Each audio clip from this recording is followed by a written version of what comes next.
What's happening, everybody? Trey here, joined again by my dad Sean, and today at Reactions to the Classics, we're going to be taking a look at Led Zeppelin's album Presence. We have gone through all their discography up to this point. We're nearing the end of the road. Just like always, this is the first time we have heard this record, and if you're new here to Reactions to the Classics, what we do is take a look back at some of the most classic albums of all time and do a detailed track-by-track review of them. So that sounds like something interesting to you. Be sure to hit that big red subscribe button, and let's just dive into this record. Yeah, Trey, this is their seventh studio album, released in March of 1976.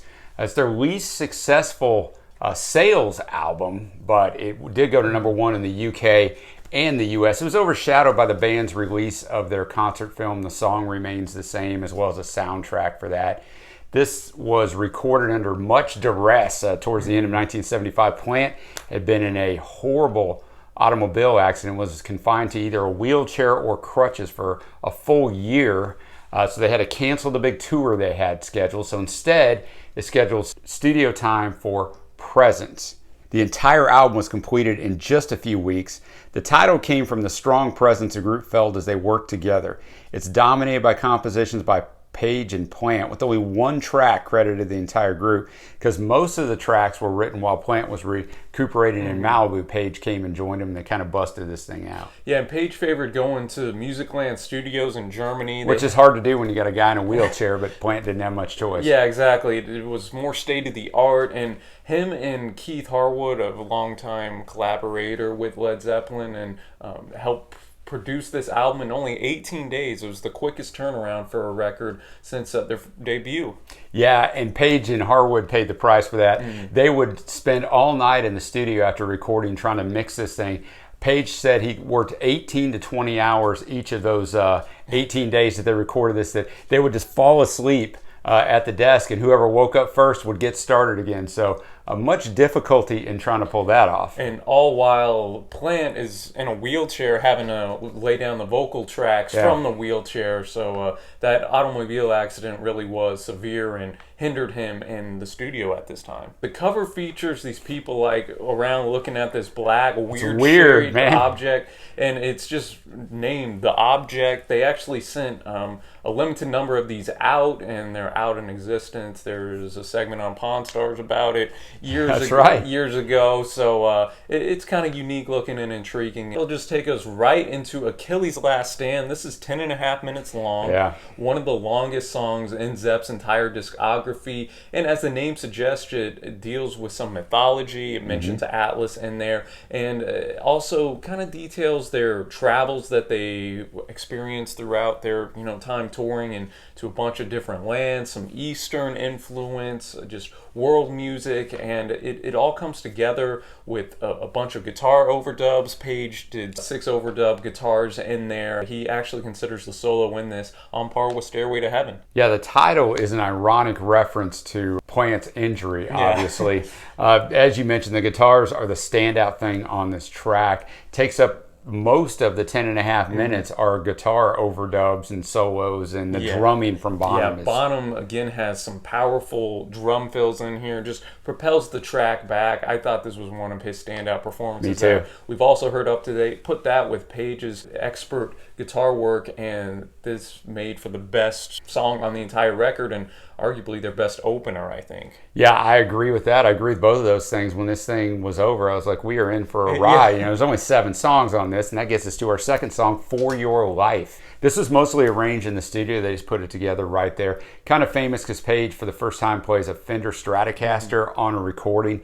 The lyrics are going against drug use, most notably cocaine. It was inspired by a female friend of Plant who threw her life away abusing cocaine. Yeah, that really made it stand out to me because Zepp doesn't have as much overly scathing songs like this. We had the song about the groupies at the end of Physical Graffiti last time, but normally they kind of stick in their wheelhouse of mythology or just having a good time type of deal. Yeah, so this one was personal. This stood out. I thought the riff was solid. You had a line in there with my lemon in my hand or your hand, kind of a throwback to the Lemon song a little bit. Could have been, I think, a touch shorter.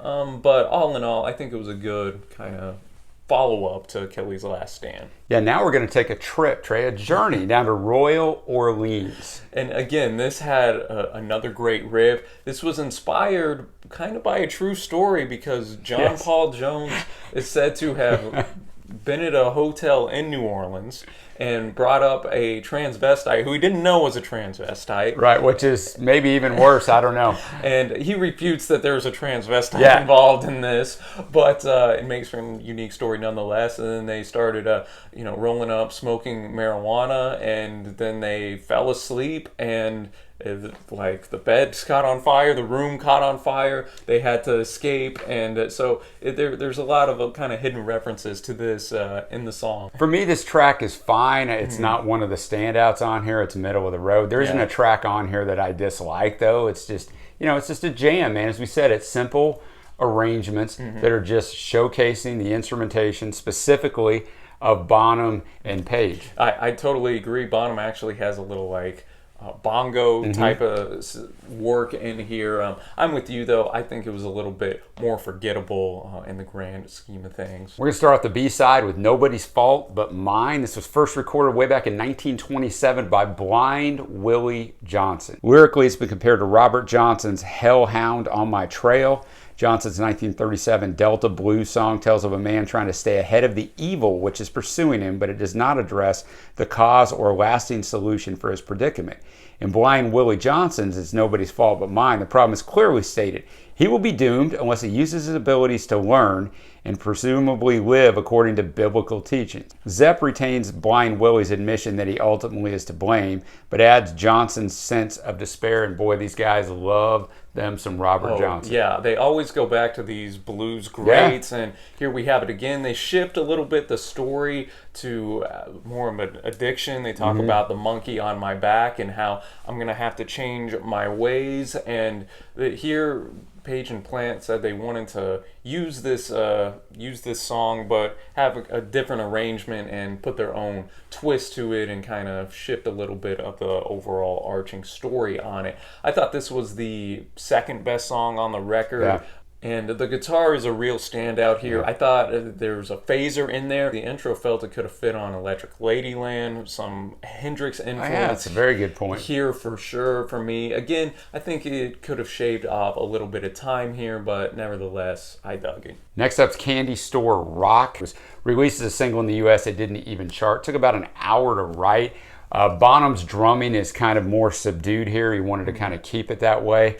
For me, this song is okay, but it's probably my least favorite one on here. I'd agree with you on that. It really just felt kind of like a filler track. Plant does love to kind of pay homage to the 50s. We had rock and roll on Led Zeppelin 4. We had a couple songs on Physical Graffiti that also drew from that. And the amount of entendres, sexual entendres he fits into 4 minutes are impressive. Yeah, it's a talent that Robert did possess. Still may possess, I don't know. But yeah, definitely did possess. But overall, you kind of forget about it once the next song plays. But, they can't all be hits. And then that leaves us with 2 tracks left. Hot's On for Nowhere. This was written and inspired by Plant's time in Malibu and really reflected the pain and agony he was in at the time, kind of a mix between blues and folk rock, paying homage to their earlier work, and it's more upbeat in nature musically, yet the lyrics are Plant's most vulnerable to date, I would say. One of the problems was, obviously we already talked about Plant was in the car accident, he's in the wheelchair, but also when they're in the studio in Germany, where he didn't want to be in the first place, he also thinks that Page and their manager at the time are not sensitive to his needs. Yes, so, and there's a line in there, my friends give me F all, which I thought was very interesting because these guys are likely in the studio when he's singing this line. I know, I was wondering that too. I mean, are they not catching it? Maybe, I don't know, we already talked about Page being sleep deprived. Maybe it just didn't register with him, but there's 8 verses in this song. There's a lot of lyrics, and that is a little bit rare for a Zepp song, so it worked for me. Yeah, exactly. I think you can see as time has gone on, they're nearing the end of their careers, that they are maturing in a sense. Plant mentions, the face in the mirror is turning gray, that you almost you have to enjoy. Well, I relate to that one, man. you almost have to like enjoy the journey. Yes. Because even if it's filled with pain, and learn from it, get back up. So I thought that this was one of Plant's stronger songwriting I agree with songs that. in their discography, and I again thought it was a hit. And then we end with a near 10-minute, heavily inspired blues jam, I'd say, T for One. Yeah, this has a 1:40 just intro before Plant ever even starts singing. It's inspired by his time away, T for One, from his family. He left his wife in Greece where they had the car accident for tax purposes. Same thing as we've talked about with the Stones, with the Beatles, with Pink Floyd. They're tax exiles, so he left her living in Greece, so he's separated from her, feeling bad. It's kind of a follow-up to Since I've Been Loving You off Led Zeppelin 3, follows the same chord progression. It's a really long song, as you mentioned. There's 7 songs in this, but it's 44 minutes long because the opener, Achilles Last Stand, and this song are both over 10 minutes long. They take up half of the album. For me, it could have been shorter on that end. I'd agree with you there. Lyrically, kind of deals with a guy who says, man, how does 24 hours seem so long? A minute seems like a lifetime. He's longing for this girl, but at the end of the song, we figure out he's the one that left her. Right. So probably Interesting. living with some regret. I'm with you. It was a solid blues number. It was. Don't know, though, 9.5 minutes long. I feel, you mentioned this album's 44 minutes. I feel if we were cut that back into the 30s. Yeah, like 36, 37. Would have been made for a little bit more concise, possibly memorable listen. But all in all, I mean, the musicianship is top notch. Always. This is really a big Page album, I'd say. I agree. And he just shines like he always does. So I guess that'll take us to our favorite tracks. What do you got? I got Achilles Last Stand. Yeah, that'd be mine. That's the standout. The rest of them are fine. I don't dislike any of them, right? But there's none of the rest of them really stand out. And I think we started off the A and B sides with the best 2 tracks. Started the B side off with Nobody's Fault But Mine. I thought that was the second best track. Hot Song for Nowhere would be up there as well. Everything else was, as you mentioned, good to slightly filler-ish, and that's going to segue us right into the overall score. For me, I'm going to be at a 7.0 on this. This would, I think, be my least favorite Zepp album to date that we've heard. Just because we had some high highs here, and then we didn't necessarily have low lows, but we just had stuff that you know what Zepp is capable of and can do. And here at times, Plant felt a little bit uninspired in his lyrics, and obviously that's going to be due to the wheelchair, so I'm not going to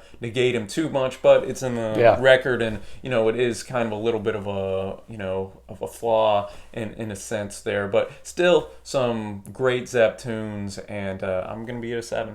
Yeah, I'm going to agree with everything you said, basically. You said I'm also at a 7.0, exactly what you said. It's my least favorite of the Zepp albums. It's not a bad album at all. Obviously, extenuating circumstances, much difficulty around, not just with Plant in the wheelchair, but obviously we talked about in the album, he felt like Page wasn't on his side. Page is working 18 to 20 hours a day trying to lay all this down. Showcase for Page. Everybody else is good. And that'll about do it for today, Trey. So definitely enjoyed doing this one. If you liked what you saw, hit that big red subscribe button. We're going to finish out the Zepp discography. And until next time, we will see you.